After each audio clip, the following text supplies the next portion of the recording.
Hi friends, welcome to Raji vlogs. அன்றைக்கி ஞாயிற்றுக்கிழமைங்களா, காலையிலேயே போய் மீன் கறியெல்லாம் வாங்கிட்டு வந்துடலாம் அப்படின்னு சொல்லிட்டு காலையிலேயே குளிச்சுட்டு கிளம்பியாச்சுங்க. Mutton 1/2 kilo வாங்கியிருந்தாங்க. அதுலேருந்து உப்பு கறி செஞ்சுட்டு அது சூப் எடுத்துட்டு அதுலேருந்து எடுத்து வறுத்துக்கலாம் அப்படின்னு சொல்லிட்டு இந்த மட்டன் உப்பு கறிக்கு பார்த்தீங்கன்னா மிளகு, சீரகம், பட்டை, லவங்கம், சின்ன வெங்காயம், இஞ்சி, பூண்டு, பச்சை, கருவேப்பிலை, கொத்தமல்லி எல்லாத்தையுமே வந்து பார்த்திங்கன்னா நல்லா இடிக்கல்ல போட்டு நல்லா வந்து 1க்கு 2 வந்து இடிச்சுக்கணும்.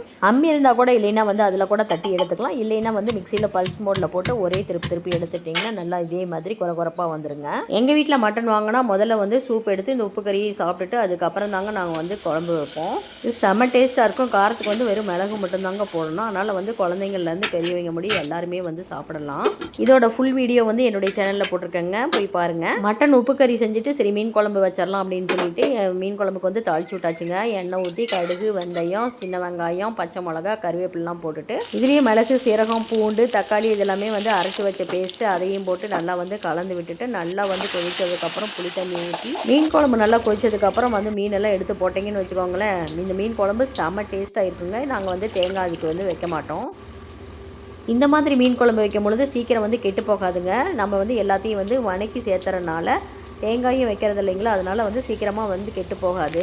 மீன் குழம்பெல்லாம் வச்சுட்டு சரி ரசத்தை தாளிச்சு விட்டுறலாம் அப்படின்னு சொல்லிட்டு ரசத்துக்கு வந்து தாளிச்சு விட்டாச்சுங்க. கடைசியில் வந்து ரசத்துக்கு வந்து மஞ்சத்தூளே போடல. சரி மஞ்சத்தூள்லாம் போட்டு எடுத்துட்டு மட்டன் உப்பு கறி வச்சோம் இல்லைங்களா, அதுலேருந்து எடுத்து மட்டனை வந்து கிரேவி மாதிரி பண்ணியாச்சுங்க. அப்படியே வந்து மீனுக்கு வந்து மசால் போட்டு அப்படியே ஊறிட்டு இருந்தது.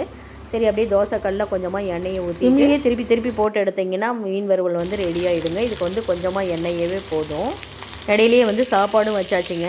அப்படியே கொதிக்க சாப்பாடு போட்டு மீன் குழம்பு வந்து நான் வந்து தண்ணி மாதிரி தாங்க வச்சுருந்தேன். மட்டன் கிரேவி பண்ணியிருந்தோம் இல்லைங்களா, அந்த மட்டன் கிரேவியும் சாப்பிட்டுட்டு அப்படியே வந்து இந்த சூப்லையும் கொஞ்சம் சாப்பிட்டுக்கலாங்க. கடைசியாக வந்து ரசம் ஊற்றி சாப்பிட்டுட்டு அப்படியே வந்து மீன் வறுவல் வந்து வச்சுக்கலாம். அப்படியே இந்த ரசத்தோட அந்த மீன் வறுவல் சாப்பிடும்பொழுது செம்ம டேஸ்ட்டாக இருக்குங்க. நான் எப்பொழுதுமே எல்லா வேலையும் முடிச்சுட்டு கிச்சனை ஃபுல்லாக க்ளீன் பண்ணிடுவேன். வாங்க ஃப்ரெண்ட்ஸ், எல்லாரும் சாப்பிடலாம். உங்கள் வீட்டில் சண்டே சமையல் என்னன்ட்டு எனக்கு கமெண்ட் பண்ணுங்கள். மறக்காம என்னுடைய சேனலுக்கு லைக் பண்ணுங்கள், ஷேர் பண்ணுங்கள், சப்ஸ்கிரைப் பண்ணுங்கள்.